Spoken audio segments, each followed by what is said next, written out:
2020 সালের ডিসেম্বর মাসে তৃণমূলের দুর্নীতির বিরুদ্ধে সরব হয়ে মন্ত্রিত্ব ছেড়েছিলেন শুভেন্দু অধিকারী, এবং তার সঙ্গেই কার্যত যেমনটা আমরা দেখেছি 2021 সালের আগে দাদার অনুগামীরা তারাও কিন্তু এই তৃণমূলের দুর্নীতির বিরুদ্ধে সরব হয়ে তারাও সেই একই পথে হেঁটেছিলেন। তার মধ্যে অন্যতম ডানকুনি পুরসভার ভাইস চেয়ারম্যান ছিলেন দেবাশিস মুখোপাধ্যায়। তিনি একদিকে যেমন ভাইস চেয়ারম্যানের পদ ছেড়েছিলেন, তার পাশাপাশি তৃণমূলের যুব সভাপতির পদও তিনি ছেড়েছিলেন।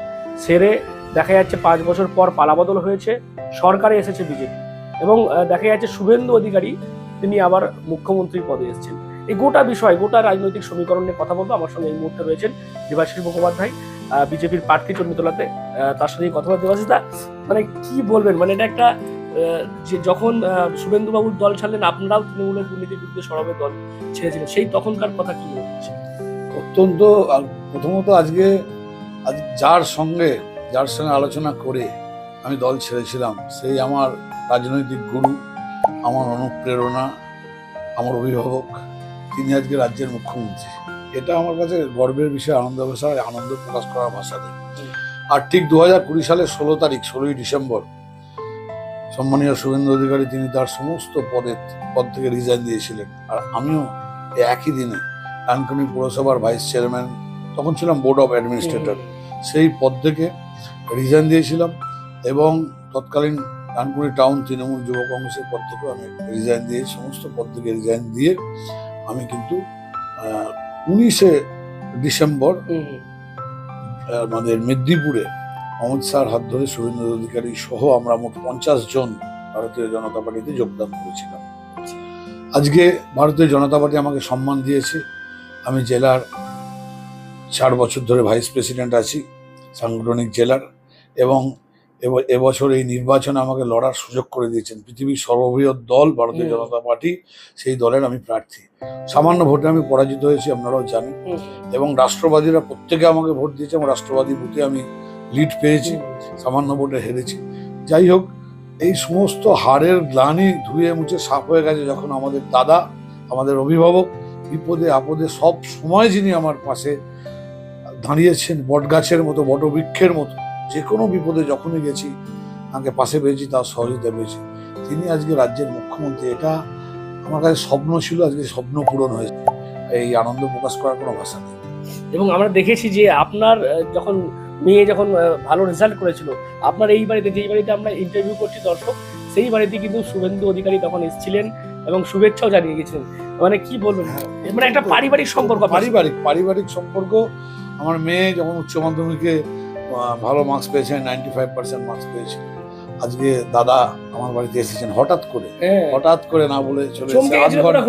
হ্যাঁ, আধ ঘন্টা আগে জানতে পারি দাদা আসছে। নিজে হাতে আমার মেয়েকে পুরস্কৃত করে গেছেন এবং আশীর্বাদ করে গেছেন। আর সেই আশীর্বাদ আমার মেয়ের মাথায়, সেই আশীর্বাদ নিয়ে আজকে সে এমএটিতে ল নিয়ে অত্যন্ত যোগ্যতার সঙ্গে পড়াশোনা করছে।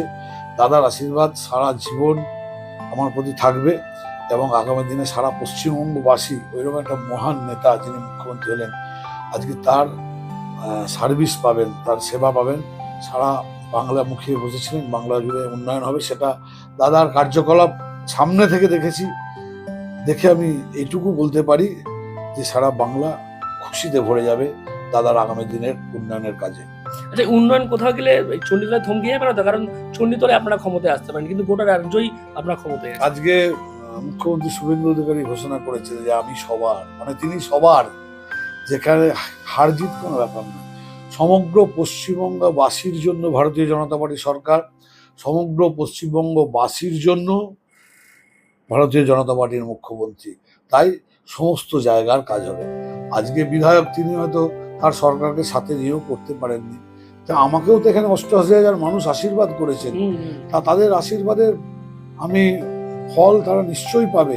এবং শুধু তারা নয়, আজকে এখানকার যে 2 লক্ষ ভোটার প্রত্যেকে উপকৃত হবে। তার জন্য আমি ব্যক্তিগতভাবে এবং দলগতভাবে উদ্যোগ নিয়ে আমি রাজ্য সরকারের কাছে নিবেদনের মাধ্যমে চণ্ডীতলাবাসীর পাশে দাঁড়িয়ে তাদের উন্নয়ন করব। ধন্যবাদ। তো বুঝতেই পারছেন, একেবারেই যেমনটা আমরা কথা বলছিলাম, দেবাশিস মুখোপাধ্যায় একদিকে যেমন তিনি তৃণমূলের পদ ছেড়ে তৎকালীন সময়ে যখন শুভেন্দু অধিকারী তিনি মন্ত্রিত্ব ছেড়েছিলেন, সেই তখন থেকেই কিন্তু দেখা গেছে একেবারে কাঁধে কাঁধ মিলিয়ে লড়াই করতে দাদার অনুগামী হিসেবেই তখন আমরা দেখেছি তকমা লেগে গিয়েছিল যারা যারা দল ছেড়েছিলেন।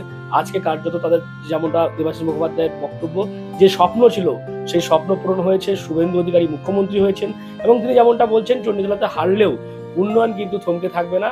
তিনি নিজে ব্যক্তিগত এবং তার সরকারকে আবেদন করে চণ্ডীতলার জন্য তিনি কাজ করবেন, এমনটাই কিন্তু আজকে একান্ত সাক্ষাৎকারে বললেন দেবাশিস মুখোপাধ্যায়। আপনারা কি বলবেন এই বিষয় নিয়ে অবশ্যই কমেন্ট করুন কমেন্ট বক্সে। এরকম আরো খবর নজর রাখুন ডিএনএন বাংলা। ডিএনএন বাংলা সবার মনে সবার ফোনে।